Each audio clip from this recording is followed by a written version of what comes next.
Hello, I'm Percy Copley, and here we are at part 2 of my Don't Stop Till You Can Get GNUF workshop series.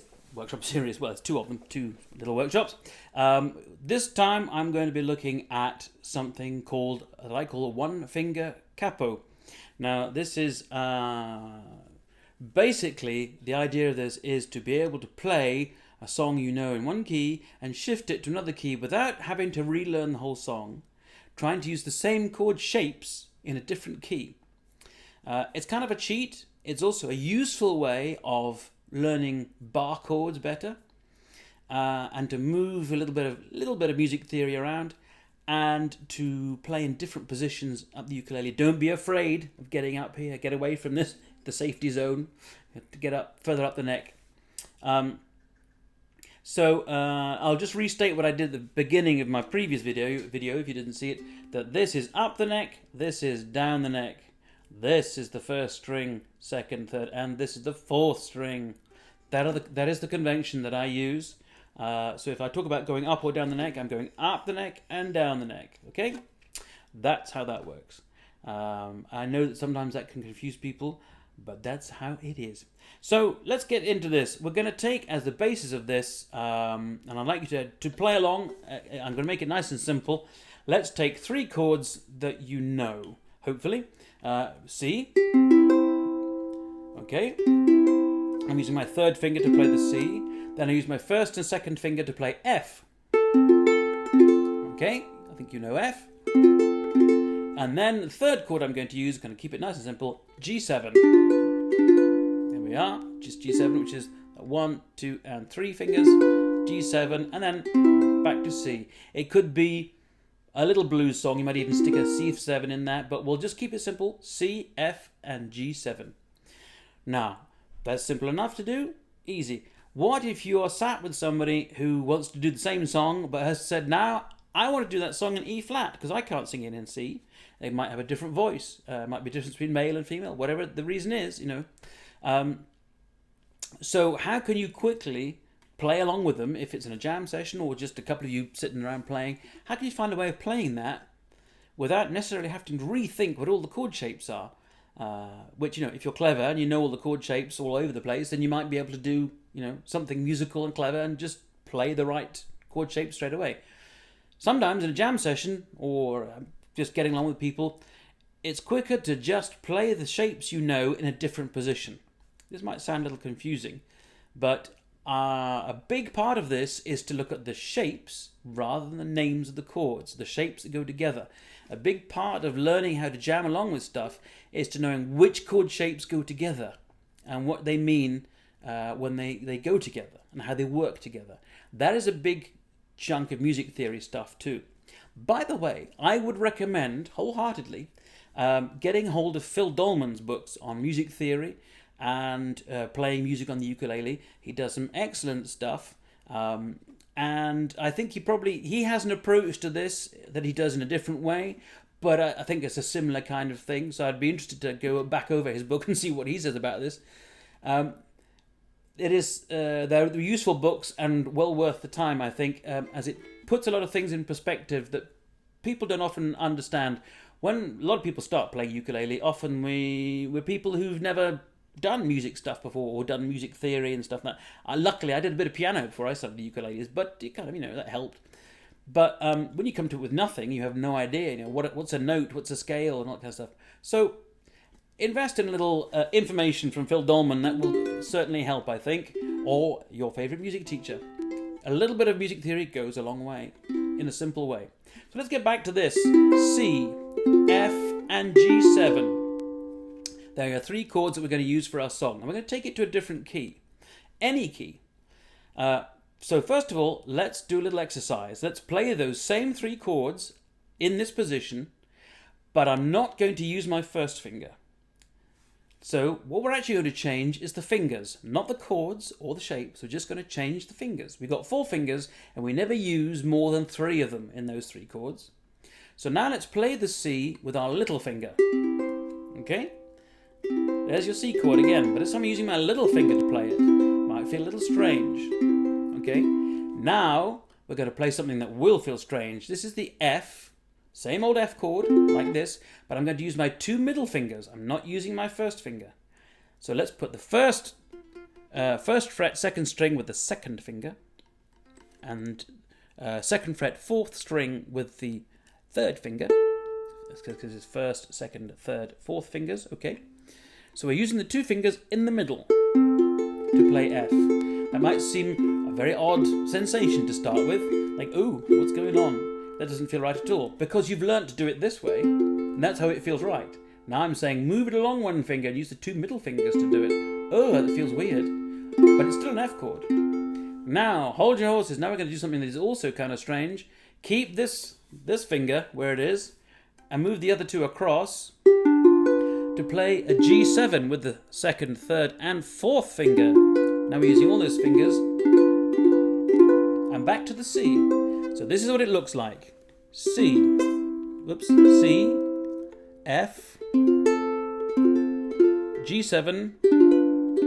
And C. I'm only using these 3 fingers, not the first one. Repeat that to yourself a few times.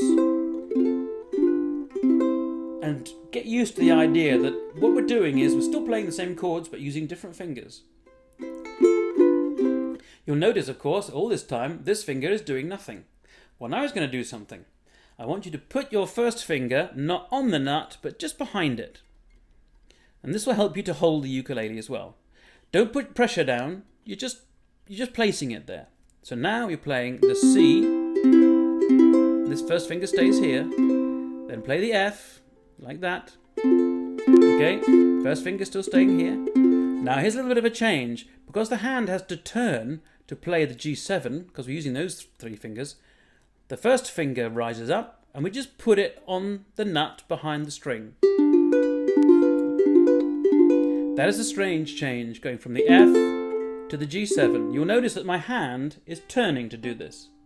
That's why the first finger lifts up and the other 2 tuck around the back there.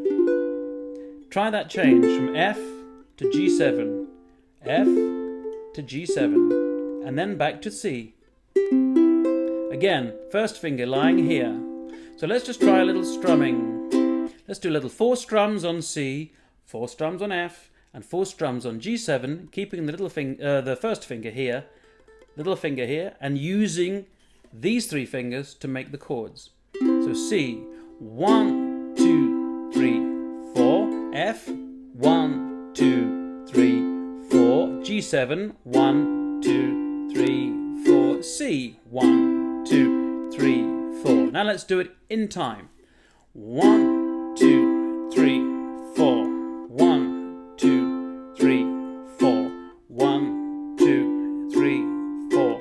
1, 2, 3, 4. Great. Now that might seem really strange at first, and suddenly you're having trouble keeping up playing the basic chords that you know. That's all part of teaching your fingers something new, teaching old fingers new tricks. You get used to this feeling. It feels a little nonsensical, because why am I holding my first finger here all the time? Well, in some ways, you could actually play like this all the time. It helps you hold the ukulele, that's one thing. And you can, if you get used to using those different fingers, you can play it like that all the time. But, you don't need to. You can actually play just using the normal fingers for the normal chords, if you see what I mean.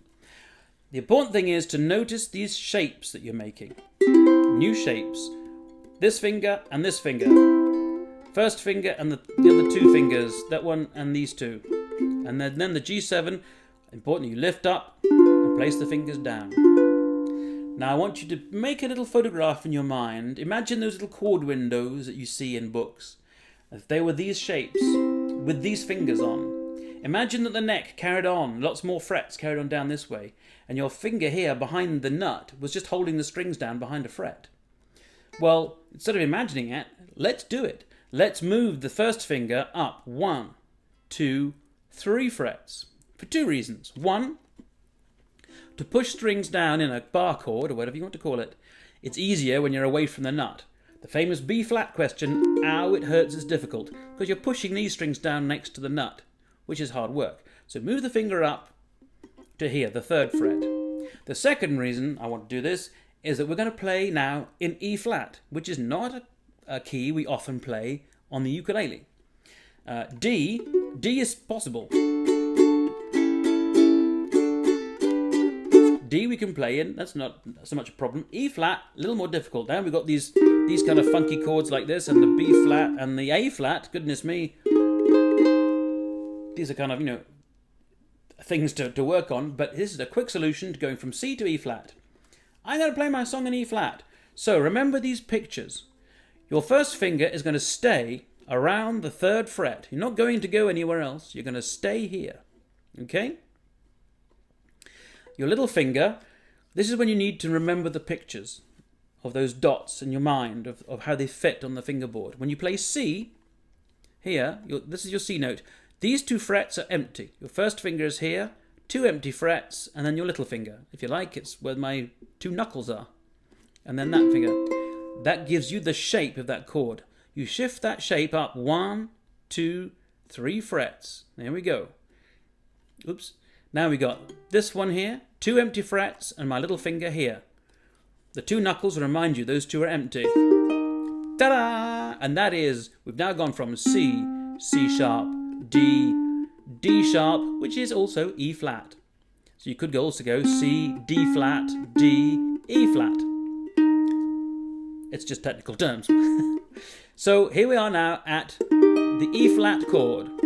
So it's the C shape, not the C chord, a C shape, played in a different position. So now we're playing E flat. But we're using the same shape. We're not learning anything new. We're just learning how to keep this finger down, which on a ukulele should be relatively easy. If you've not done it a lot, it will seem a bit hard and cumbersome. Don't put too much pressure on. You don't have to grip it like it's going to get away. So there we are. We're now in E flat. Now, maybe you don't know what all the chords are in E flat, but you know you've got to E flat because you can count up from where the C is. You know that C, that's not far from E, is it? How many things do you have to go up from C to E flat? Well, that's a C sharp, there's a D, and D sharp, which is E flat. So you can figure it out quite quickly where your note is when you're going from a certain key. And if you can't find out, ask somebody else. Which note is E flat? Where am I? You know. So here we are in E flat now. So I might not even know what the other chords are, but if I'm doing the same song, which was C, F, and G7, I know what the chord shapes are. I might not know what the chords are because I've just had a hard time just finding where E flat is. But it's okay because I know that the 3 chord shapes I've been playing 2 middle fingers to make the F shape. And then I turn my hand, keep the first finger on that fret there, and do the G7 shape here, and then back to E flat. The hard part of this is to remember to keep the pressure on with the first finger, not too much, just enough to have those strings that sound.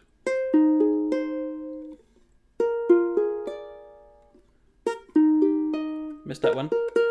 So now, let's do a really slow little strum together with these 3 chords in E flat. So let's do it like this. 1, 2, 3, 4. E flat, C shape. Then we go to the F shape. Then we go to the G7 shape. And then to the C shape again. I'm doing this very fast to save time. Please wind back in the video if you want to do this again. And I'll do it one more time. C shape, F shape, G7 shape, C shape. Now this movement from the F shape to the G7 shape can sometimes be the most difficult. Bear in mind there's a finger here which is always anchoring you for your directions. This finger stays where it is, and this finger just nips up onto its point. Oop. So you're only actually moving 2 fingers. These 2 go from here to here, and then those 2 add there. Try and look and examine chord shapes and see what changes and what doesn't change. Avoid doing this, going from this shape up. Now the next chord is, now where was it again? Don't take your hand away to think about it. Each chord moves to the next one. They are related to each other. They touch in some places. They have links between each other. If you take your hand away and then try and think what the chord shape is, you're going to lose your point of reference, which is this 3rd fret for E flat. Okay? Now, the other thing with this, you can move this anywhere you want. If you go up a fret, you're now in E. Well, you can play E down here, and there are different ways of playing E and moving around the chords down at the bottom.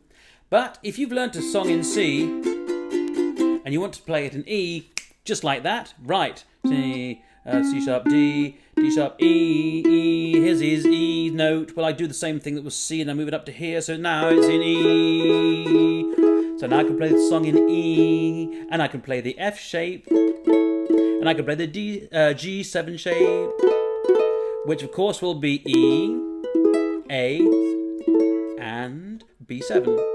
Aha, but you say, but the B7 is down here. Well, yes, it is. But you can also, of course, play the right chords down here. They won't sound the same.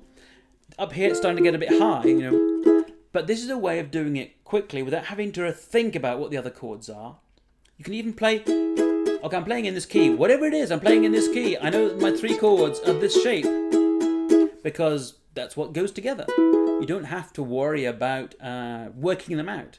Sometimes, I mean, I've had times where I've played on other instruments too. I'm playing along with somebody. I don't even know what key they're in. I've found out where the bass note is, the root note, which could be C or E flat or E as it is there.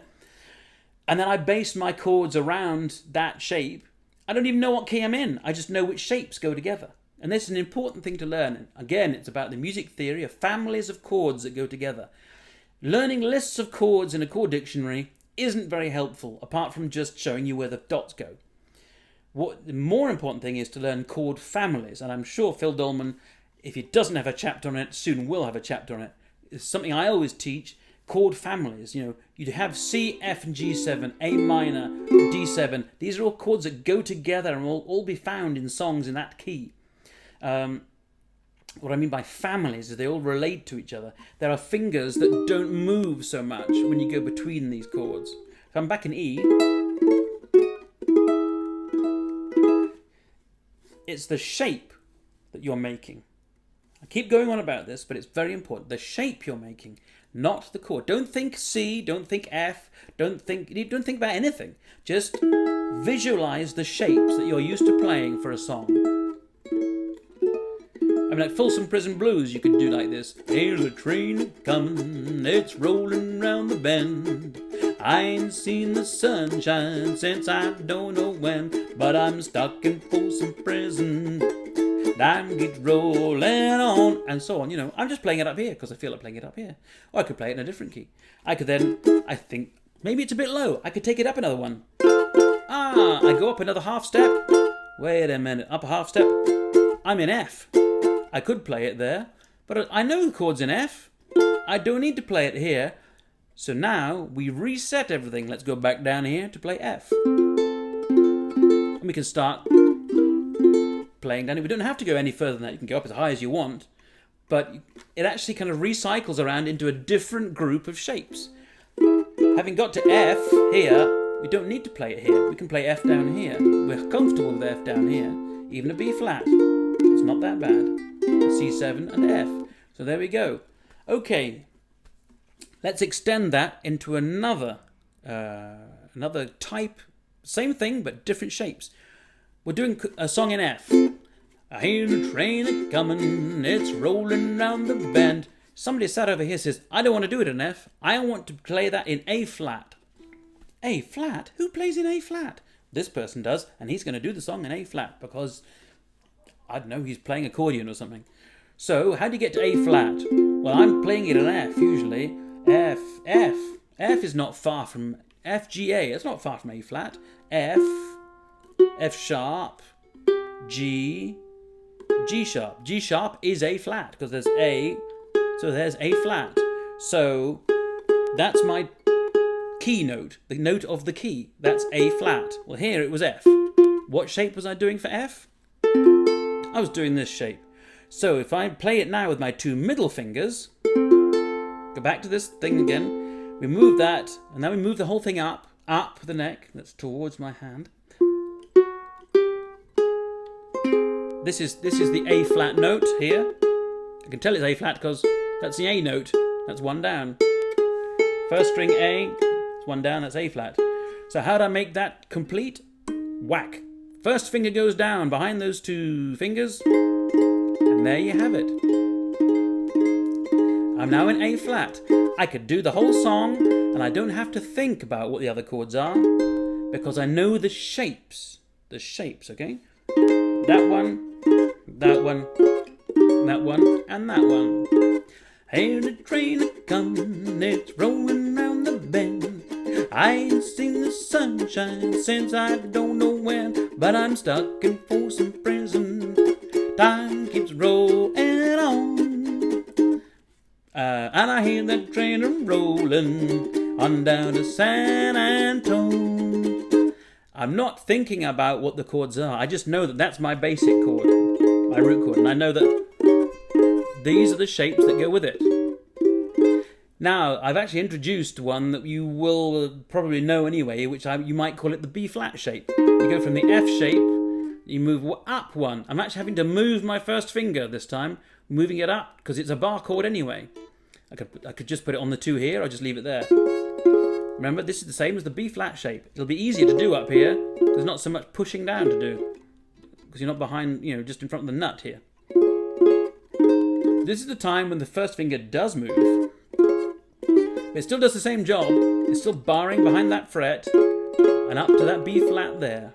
And then you're barring again for that shape, which is like the D7, only moved up 1 fret. I would encourage you to always try to do D7 this way, because you have a much fuller chord. You don't have to, not compulsory. I should say D7 would be here. This is actually D sharp 7, or E flat 7. Because it's a bar chord, I can move it wherever I want. So now I can move it up again. Now we're already in an A flat, so I can go up to here. Here we are, an A. You can play it an A. Wait a minute, I've got an A. It's only a 3-chord song, and I know there's an A down here. So I could restart here. And so it goes on. You can move that A shape up. There's B flat, B. There's a C. A different way of playing C. And then you've got this chord. This one's not so comfortable. So it can develop into moving the chord shapes around to find different voicings as well of things. You're higher up the neck. These kind of things. You don't have to be locked to the nut here. You don't have to be locked onto this. You can play wherever you want in any key. And you just keep recycling it. It's basically over the first bunch of frets here, the first 5 to 7 frets. And then you recycle them through the 3 main major chord shapes, which, if I'm playing them down here, you've got the C shape, the F shape, and the B flat shape. Those are the 3 main shapes you will find as a major chord anywhere. E flat, A flat. This shape, which is like the G7 that we had down here, the G7 shape, it's actually based on a 7th of one of these.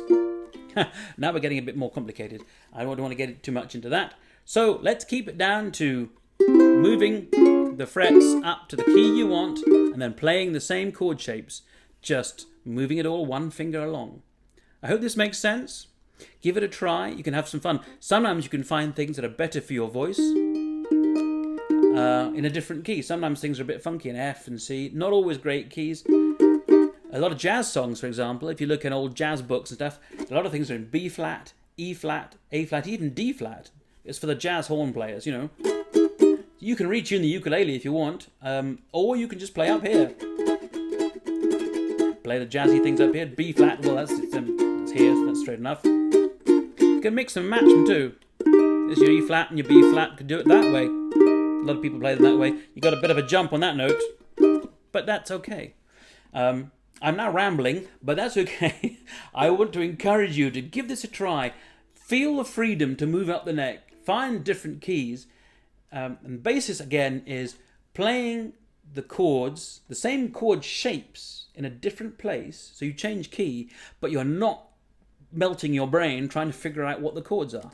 Later on, you might find out a better arrangement by using different chords in there, and you will expand your left-hand ability to find different chords and different things. And it's a wonderful world up here, away from the nut, to find different things, all sorts of wonderful things that can happen. So I hope this has been useful, and I would encourage you to throw away, well, not throw away your capo, but use your first fingers at capo and use different fingers. You will discover a whole new world of not just playing these chords. Do them down here in different keys, however you wish to do them. Again, if this has gone too fast, there's too much rambling, wind back to the bits you want to see and go over them again. If you have questions about this, do please contact me, Percy Copley, via Messenger, Facebook, whatever. And please enjoy yourselves, be good to yourselves, take care, and if it starts to hurt, stop doing it. Take a rest, have a tea, and start again. By the way, liquids, always good to drink lots of liquids when you're doing stuff like this, because your joints will get painful. Liquids help your joints stay healthy. Lots of water, particularly. Not so much coffee, because that dehydrates you. Water, anything good like that. I'd like to thank all the GNUF team, Mary and everybody who's put this stuff together, and I hope you're all having a wonderful time. It's been a great weekend, and I hope to see you all very, very soon. I hope we can all get together at some point and wave our ukuleles around as we always do. Maybe even do a bit of yodeling, who knows. And look out for a new release, speaking of yodeling, shortly from Phil Dolman and myself. The songs of Jimmy Rogers will be coming out very, very soon. I will leave it to Phil to tell you even more about how you can get your hands on one of those or download one. And until next time, thank you very much for putting up with me, and I'll see you very soon. So cheerio for now. Bye-bye.